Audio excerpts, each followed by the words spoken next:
जो है साइंस का टॉपिक है। तो साइंस का टॉपिक जो बल है, यहाँ बल और या दाब कह सकते हैं, दाब के बारे में बताएंगे। दाब बहुत ही इम्पोर्टेंट टॉपिक है साइंस का। चलिए देखते हैं इसको। तो दाब जो होता है इसको प्रेशर भी कहा जाता है और दाब के बारे में बताएंगे। तो इसमें दाब बराबर होता है बल बटे क्षेत्रफल। आप इसको अगर लिखेंगे शॉर्टकट में तो ये प्रेशर से हो जाएगा P और बल ये फोर्स हो जाएगा और यहाँ क्षेत्रफल हो जाएगा S, जिसको एरिया कहते हैं। ये बल हो गया फोर्स और एरिया क्षेत्रफल हो गया और ये दाब हो गया।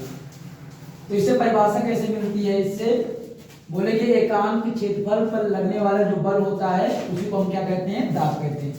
एकांक क्षेत्रफल पर लगने वाला बल को ही दाब कहते हैं। जैसे मान लो कि अगर 10 न्यूटन का जो बल है तो अगर 2 मीटर स्क्वायर क्षेत्रफल पर लग रहा है तो हमारा जो दाब का मान आ जाएगा वो आ जाएगा 5। तो 5 जो होगा, 5 क्या होगा? ये पास्कल होगा। इसको हम P से दिखाते हैं, जो कि ये सारी मात्रा है इसका पास्कल। तो पास्कल में इसको हम दाब को मापते हैं। दाब की जो इकाई है, यूनिट है, वो है पास्कल। तो 5 पास्कल इसमें आ गया। तो इस तरीके से हमने देखा कि किस तरीके से इसमें दाब का मान आता है और परिभाषा कैसे बनती है। आगे देखते हैं इसमें इसकी और क्या क्या यूनिट होती है। ये तो एसआई यूनिट हो गई, इसकी और भी क्या यूनिट निकल सकती है। यहाँ हम लोग जानते हैं कि पास्कल बराबर कितना होगा, यह का होता है न्यूटन, और यहाँ आप देख सकते हैं नीचे होगा मीटर स्क्वायर। तो इसे हम बोल सकते हैं कि 1 पास्कल बराबर कितना होता है? 1 न्यूटन प्रति मीटर स्क्वायर। आप इसको ऐसे भी लिख सकते हैं, 1 न्यूटन है, आप मीटर को ऊपर लाएंगे तो ये पावर में जो -2 बन जाएगा। इस तरीके से इतना भी आप बोल सकते हैं और न्यूटन प्रति मीटर स्क्वायर भी बोल सकते हैं इसको। अगर रही बात यहाँ बीमा निकालने की, बीमा भी आप बता सकते हैं। बीमा निकाल करके इस तरीके से आप इसको बोलेंगे तो आप पहले न्यूटन का निकाल लेंगे। न्यूटन होता है बल और बल बराबर होता है MA, ये है द्रव्यमान और ये A है त्वरण। यहाँ से आप निकालेंगे किलोग्राम और इसका होता है मीटर प्रति सेकेंड स्क्वायर। ये ऊपर जाएगा किलोग्राम मीटर और सेकेंड -2 हो जाएगा ये। आप इसी को रखेंगे यहाँ और यहाँ रखने के बाद आप निकाल सकते हैं इसकी बीमा। किलोग्राम हो जाएगा मीटर सेकेंड -2 और ये मीटर -2 में है। इस तरीके से ये हो जाएगा किलोग्राम और यहाँ है मीटर। 1 मीटर है प्लस में, ये -2 है, एक घट जाएगा, इसमें बचेगा सेकेंड -2 और यहाँ बचेगा मीटर -1। बस इसी पे आप रख देंगे यहाँ तो बीमा जो है निकल आएगा। इसलिए रखते हैं बड़े ब्रैकेट में हमेशा बीमा को रखा जाता है। किलोग्राम का हो जाएगा द्रव्यमान, इसको एम से दिखाते हैं। सेकंड का हो जाएगा T से, टाइम -2 में हो जाएगा पावर, और यहाँ ये यम जो है यम हो जाएगा मीटर। मीटर होता है लेंथ, लेंथ को हम यम दिखाएंगे -1। ये निकल गया है जो है दाब की बीमा निकल गई है। और बीमा अक्सर पूछ लिया जाता है एग्जाम में। इसलिए इसके आगे हम इसके और भी दाब के क्या क्या सूत्र हैं और उससे क्या क्या उनका उपयोग है व्यवहारिक रूप से, आप इसको देख लीजिए सही से, फिर इसको देखते हैं आगे। चलिए यहाँ देखते हैं कि किस तरीके से इसका व्यवहारिक उपयोग होता है दाब का अलग अलग क्षेत्रों में। तो जैसे अगर पूछा जाता है क्वेश्चन कि एक क्या होता है, एक छोटी कील होती है, और छोटी कील होती है, इसको अगर दीवार में हम लोग गाड़ते हैं तो ये आसानी से जो है अंदर प्रवेश कर जाती है। लेकिन अगर बड़ा कोसी लोहे का टुकड़ा है, अगर इसको हम प्रवेश कराते हैं तो नहीं जाता है। क्यों? तो जाहिर सी बात है, इसका एरिया आप देख रहे हैं कि जिसको हम प्रवेश कराते हैं दीवार में, वो बहुत एरिया कम होता है। इस तरीके से आसानी से प्रवेश हो जाता है। इसका एरिया ज़्यादा होता है, इस तरीके से दीवार में प्रवेश नहीं करता है। आप यहाँ बता सकते हैं जिसका एरिया कम होगा वो चीज़ क्या होगा, उस पर फिर दाब ज़्यादा लगने लगता है। मान लो 10 न्यूटन के यहाँ बल लगाया जा रहा है, 10 न्यूटन के यहाँ, तो इस पर क्या होगा, दाब ज़्यादा लगेगा। अगर सेम बल लगाया, सेम जो है दाब लगाया जा रहा है, इसमें पास्कल बोलेंगे इसको, पास्कल। तो सेम दाब लगाया जा रहा है तो उसमें अगर एरिया कम है तो दाब ज्यादा लगेगा, जो है बल लगाकर इस पर बल ही रहेगा। तो समान बल लगाकर जो है अगर कम एरिया रहेगा ज्यादा दाब लगेगा, और अगर ज्यादा एरिया रहेगा तो इस तरीके से इसको समझ सकते हैं कि इसमें दाब कम लगेगा। तो एरिया बढ़ाने पर क्या होगा, दाब जो है इसका मान जो होगा कम हो जाएगा। अगर एरिया कम रहेगा तो दाब ज्यादा, इसलिए कील जो है जल्दी से प्रवेश कर जाती है। कभी कभी पूछते हैं कि अगर कोई दलदल में फंस गया है तो क्या होता है, अगर खड़ा है तो ज्यादा उसको खतरा रहता है, अगर वो लेट जाता है तो कम खतरा होता है। क्यों? अगर वो खड़ा रहेगा तो जाहिर सी बात है उसके जो 2 पैर हैं ये इसमें एरिया कम है और इसलिए ज्यादा अंदर दलदल में प्रवेश करता चला जाता है। यदि क्या है वो लेट जाता है तो उसका ये सतह का एरिया जो हो जाता है वो ज्यादा हो जाता है और इसलिए क्या होता है उसको जल्दी से दलदल में नहीं फंस पाता है और आसानी से उसको थोड़ी देर बाद और लोग बचा सकते हैं दूसरे लोग। और यहाँ खड़ा ही रहता है तो इसका क्षेत्रफल कम है, इसका दाब ज्यादा लगेगा और अंदर प्रवेश कर जाएगा। और कभी कभी और क्वेश्चन पूछ लेते हैं कि कोई ईंट है अगर इस तरीके से है, खड़ी है, ऊर्ध्वाधर है तो ज्यादा दाब लगता है, किसी बालू में ज्यादा गहराई तक अंदर जाके प्रवेश करती है।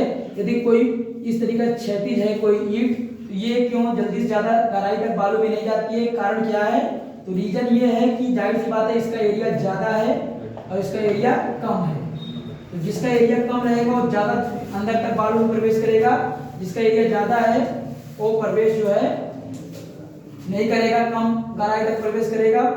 और कभी कभी और क्वेश्चन पूछा जाता है कि जो 6 टायरे ट्रक हैं, मतलब 6 उसमें चक्के लगे हुए हैं, तो ये क्या होता है इस पर दाब जो है ज्यादा लगता है और अगर मान लो 18 टायर इसको बना दिया जाए तो दाब जो होता है कम लगता है। दाब क्या होता है यहाँ कम लगता है और यहाँ क्या लगता है दाब ज्यादा लगता है। क्यों?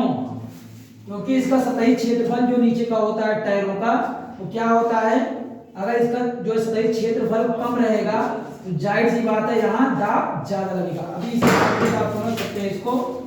अगर यदि यहाँ जो है सतही क्षेत्रफल जो है इसका सतही क्षेत्रफल ज्यादा हो जाता है क्योंकि यहाँ जब टायर ज्यादा लगा दिया जाएगा सतही क्षेत्रफल ज्यादा हो जाएगा, इसलिए क्या हो जाएगा यहाँ दाब कम हो जाएगा। इसलिए क्या होता है ज्यादा टायर के लगाए जाते हैं जिससे क्या हो वो जल्दी से चक्का खराब ना हो, दगे ना, जिससे जो है आसानी से गंतव्य स्थान तक पहुंचाया जा सके।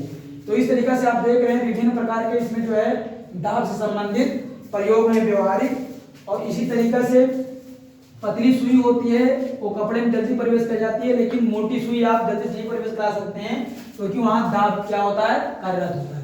अब देखेंगे हम लोग दरों में किस प्रकार से दाब लगता है। तो यहाँ P बराबर होता है रो डी एच होता है, यहाँ बोल सकते हैं रो और डी जी बोल सकते हैं इसको, रो डी जी, इसको डी जी एच बोल सकते हैं, ज्यादा सही रहेगा।